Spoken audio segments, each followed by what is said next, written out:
ងាវហាលំបិលម្ទេសគុំយូរដែរហើយបងប្អូនហើយឃើញគេល្បីនៅក្នុង TikTok ថ្ងៃនេះបានធ្វើញ៉ាំហើយបងប្អូនមើលវីដេអូហ្នឹងគឺចំណេញព្រោះដោយសារខ្ញុំធ្វើងាវហាអំបិលម្ទេសហើយក៏ខ្ញុំធ្វើងាវឆាស៊ីឈាន់ទៀតអញ្ចឹងគឺខ្ញុំមានងាវដែលខ្ញុំត្រូវយកមកហាអំបិលម្ទេសហ្នឹងគឺខ្ញុំដាក់ស្រុះវាសិនណាស្រុះតែបន្តិចឯងបងប្អូនកុំស្រុះយូរពេកឯងទុកឲ្យវាត្រជាក់សិនទៅយើងមកបុកគ្រឿងរបស់យើងម្ដងអញ្ចឹងគ្រឿងក្រូចរបស់យើងគឺមានម្ទេសខ្ទឹមសដាក់ប៊ីចេងស្ករសអំបិលបងប្អូនដាក់ទៅតាមបរិមាណដែលបងប្អូនចូលចិត្ត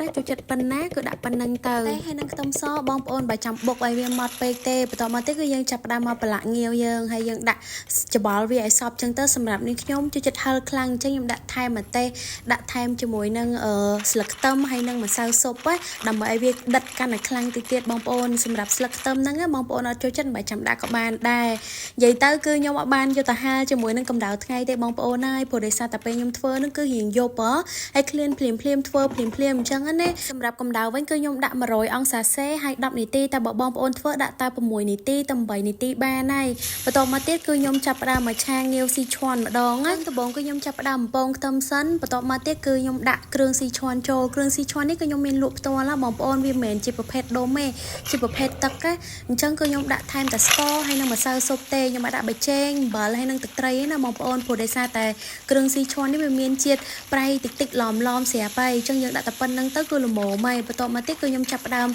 ដាក់ងាវហើយខ្ញុំចាក់ទឹកដោះគោចូលបន្តិចឆាត្រឡប់ចុះត្រឡប់ឡើងអញ្ចឹងទៅកុំទុកយូរនាទីពេកទេបងប្អូនតែប៉ុណ្្នឹងគឺបានញ៉ាំហើយបងប្អូនបន្តមកទៀតគឺខ្ញុំរោយជាមួយនឹងស្លឹកខ្ទឹមដើម្បីឲ្យវាឈ្ងុយនិយាយទៅគឺឆាស៊ីឈាន់នេះស្រួលធ្វើខ្លាំងមែនទែនតែមួយផ្លែតបានញ៉ាំបាត់ហើយឥឡូវងាវដែលយើងបានហាលនៅក្នុង air fryer មិញហ្នឹងគឺបានស្ងួតហើយអ្នកទាំងគ្នាស្ងួតរឹងដូចយើងហាលនៅក្រោមកម្ដៅថ្ងៃអញ្ចឹងណាហើយខ្ញុំបកឲ្យអ្នកទាំងគ្នាមើលឲ្យវាស្ងួតខ្លាំងបន្តិចប៉ុន្តែអត់អីទេប៉ុណ្ណឹងសម្រាប់នាងខ្ញុំព្រោះនាងខ្ញុំញ៉ាំរបៀបលក្ខណៈស្ងួតអញ្ចឹងក៏បាននៅរៀងឈាមក៏បានខ្ញុំចូលចិត្តទាំងពីរហ្មងណា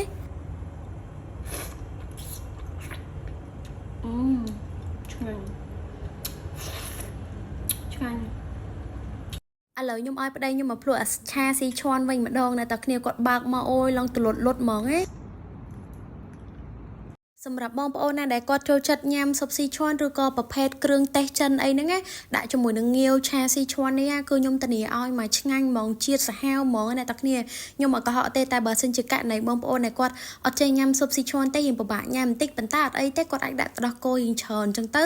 គឺរៀងអត់សូវហាងខ្លាំងណាតែសម្រាប់នាងខ្ញុំវិញគឺ best ហ្មងឆ្ងាញ់សាហាវ